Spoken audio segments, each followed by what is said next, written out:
آپ T T P کو لے آتے ہیں؟ ہم کہاں پہ لاتے ہیں؟ یہ آپ پہ الزام ہے نا؟ ہم بارڈر آپ لوگوں کے ٹائم پہ مجھے بتائیں آپ کا کے پی میں حکومت کہہ دے بارڈر سے ان لوگوں کو آنے دیں تو کوئی بارڈر روک سکتا ہے؟ نہیں تو مجھے بالکل روک سکتا ہے. کیسے؟ بارڈر کس کے کنٹرول میں ہے؟ فیڈرل گورنمنٹ نے کہہ دیا کہ ان لوگوں کو لے کر آئیں تو کوئی روک سکتا ہے؟ نہیں مجھے یہ خان کی گورنمنٹ نے بول دیا لوگ آنے چاہیے، بس لوگ آنے چاہیے، اینڈ آف سٹوری. بالکل نہیں. آپ کا جو میں آپ کو بتاتا ہوں. نیشنل سیکیورٹی آپ کی میٹنگ ہو رہی تھی نیشنل اسمبلی میں، اس وقت کے جنرل باجوہ نے کہا تھا، میں کھل کے بات کر رہا ہوں آپ کے پروگرام میں، اس نے کہا تھا ہر ایک عمل کا آخر کار ہمیں لوگوں کو سیٹل کرنا پڑتا ہے. اس وقت کے ڈی جی آئی نے یہ بات کہی تھی.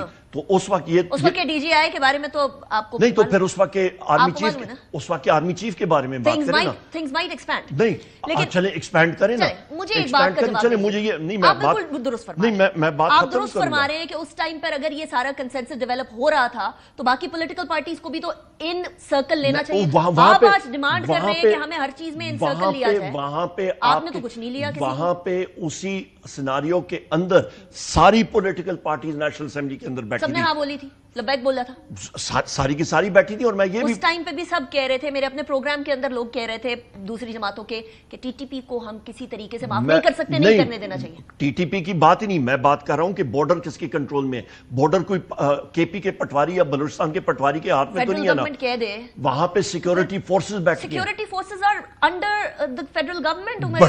بڑی اچھی بات ہے. آپ نے کہہ دیا آنا ہے تو آنا ہے. بالکل نہیں. سیکیورٹی فورسز کنٹرول کون کرتی ہے؟ وہاں پہ جو آپ کا سپاہی یا کوئی بیٹھا ہوتا ہے یا افسر بیٹھے ہوتے ہیں، وہ کس کی کمانڈ کے نیچے ہوتے ہیں؟ اور جو ان کی کمانڈ ہوتی ہے وہ کس کی کمانڈ کے اندر ہوتی ہے؟ آرمی چیف کے اندر نیچے ہوتی ہے. آرمی چیف کی کمانڈ کے نیچے ہوتی ہے. اور وہاں پہ جنرل باجوہ آرمی چیف اس وقت بیٹھا ہوا تھا. ان سے پوچھے نا پھر چلیں کیوں الاؤ کیا. Let's move on. آپ لوگ اسمبل ہونا چاہ رہے ہیں ڈی چوک پہ جی، اور آپ کہہ رہے ہیں پیسفل ہوگا انشاءاللہ. Protest in it self. ایک جگہ آپ کہتے ہیں پہلے تو جے شنکر صاحب آئے ہمارے جلسوں سے خطاب. ٹوٹلی مسکوٹڈ نہیں. It was said on TV in 2 shows. It was totally آپ لوگوں نے اس کو ڈسون کر دیا، وہ بات الگ ہے. کہا یہی تھا misquoted, taken out of context. It was said کہ آئیں اور جلسے سے بات آپ پورا کا پورا وہ میں نے پورا کلپ سنا 2 چینلز پہ. آپ بیرسٹر صاحب کو یہاں پہ بٹھائیے گا، بیرسٹر صاحب کو یہاں آپ لائیے گا، ان سے پوچھیے گا. آپ لوگوں نے بعد میں ڈسون کیا باقاعدہ. وہ ٹوٹلی آؤٹ آف کانٹیکسٹ تھا. آپ دونوں شوز میں نے سنے، بڑے غور سے سنے اور پورے سنے. ان کو ضرور بٹھائیے گا. ایک چینل کا تھا اس کے اندر ایسا لگ رہا تھا کہ وہ گول گول بات کر رہے ہیں، دوسرے کے اندر انہوں نے بالکل مسکوٹ ہوا اور بالکل اس کو. اور اس ٹائم میرا سوال، آپ کے پاس رائٹ ٹو اسمبلی ہے، آرٹیکل 16 آپ کو الاؤ کرتا ہے.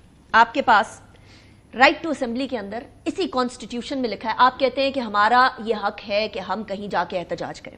یہ کہتے ہیں every citizen shall have a right to assemble peacefully and without arms. Without arms والا کام آپ کا اس والے جلسے کے اندر، اس والے احتجاج میں بھی نہیں ہوا. آرمز تھے. علی امین گنڈا پور صاحب باقاعدہ ان کی فوٹیج ہے جہاں وہ اس طرح سے گن شوٹ کرنے کا آرڈر دے رہے ہیں. And then subject to any reasonable restrictions imposed by law in the interest of public order. اگر دفعہ 144 لگا دی جاتی ہے تو وہ پبلک آرڈر کے انٹرسٹ کے اندر ایک قانونی قدغن ہو جاتی ہے. سو آپ کو کانسٹیٹیوشن بتا رہا ہے کہ اگر آپ کے پاس قانونی ریسٹرکشنز ہیں تو آپ ان ریسٹرکشنز کے ساتھ اپنا رائٹ ٹو اسمبل کے نعرے نہیں لگا سکتے. چلیے دوسرا سائیڈ ایکویشن کے دیکھیں. ایک خاتون جن کا نام ہے زرتاج گل صاحبہ جو پارلیمنٹری لیڈر ہے، ان کے گھر کے اندر پولیس غلط ہوا. 3 MPO لگتا ہے. 3 MPO کیوں لگاتے ہیں؟ کیا وہ بھی پھر قانون ان کو پورا اجازت دیتا ہے؟ آپ ایک قانون کو غلط، آپ کے پاس یہ پین ہے، اس پین کو میں لکھنے کے لیے استعمال کر سکتا ہوں. اس پین کی میں نب کھول کے کسی کے آنکھ میں ماروں، آدمی شخص مر بھی سکتا ہے. حکومت یہ کر رہی ہے، وہ ایک قانون ہے. ان کا سوال عمر ایوب صاحب میں ان سے پوچھوں گی، وہ اپنا وہ جواب ہی نہیں دے سکتے. آپ یقین جانیے کہ وہ جواب ہی نہیں پوچھ سکتے. اسی شدت سے میں حکومت سے بھی سوال کرتی ہوں. میرا کام صرف سوال کرنا ہے. میں آپ پاکستان تحریک انصاف اس کے اوپر دوبارہ سوچ بچار کر سکتی ہے کہ ہم نے 15 اکتوبر کو احتجاج کرنا ہے یا نہیں کرنا؟ اگر حکومت ریچ آؤٹ کرتی ہے. ہمارا اعلامیہ بہت کلیئر ہے، ہمیں ایکسس دی جائے اپنے وزیر اعظم عمران خان صاحب کو. اگر آپ کو اس سے پہلے ایکسس دی جاتی ہے فار ایگزامپل، تو کیا اس ٹائم پر پھر پولیٹیکل کمیٹی اور ہماری جو کور کمیٹی ہے وہ آپ کیا سمجھتے ہیں؟ Because you have been general secretary of Pakistan Tehreek Insaf. وہ تو آپ، میں فرد واحد ہوں. ہماری آپ کیا سمجھتے ہیں؟ ہماری کور کمیٹی اور ہماری پولیٹیکل کمیٹی جو ہے وہ ڈیسائیڈنگ فیکٹر ہے.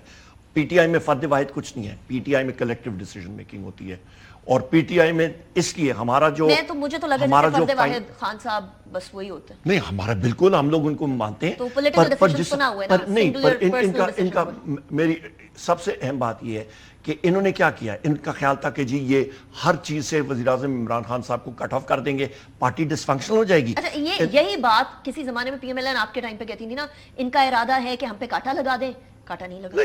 جو دیکھیں جنہوں نے لگانا تھا, پولیٹیکل پارٹی پولیٹیکل طریقے سے چلے نا مریم صاحب. ڈارتھ ویڈر صاحبان سے پوچھیں کسی پولیٹیکل پارٹی کو ختم کیا, نہیں ہوا. دوسری اہم بات یہاں پہ آتے ہیں اس وقت کے کانٹیکس میں, ان کا خیال تھا کہ ہم لوگ وزیراعظم عمران خان صاحب کو ڈیتھ سیل میں رکھ کے ان کو کٹ آف کر دیں گے. پی ٹی آئی آپ وہ بچانے کے لیے 15 اکتوبر ملک کے پورے امپریشن کو داؤ پہ لگا رہے ہیں. انہوں نے کہا تھا کہ جی ہم لوگ, نہیں بالکل غلط بات, انہوں نے کہا جی ہم لوگ فلاؤنڈر کرائیں گے پی ٹی آئی کو. پی ٹی آئی کی کور کمیٹی اور پولیٹیکل کمیٹی امپاورڈ ہے, اور ہم نے خود فیصلہ کیا کہ ہم لوگ یہ کریں گے جب تک ہمیں ایکسس نہیں دی جائے.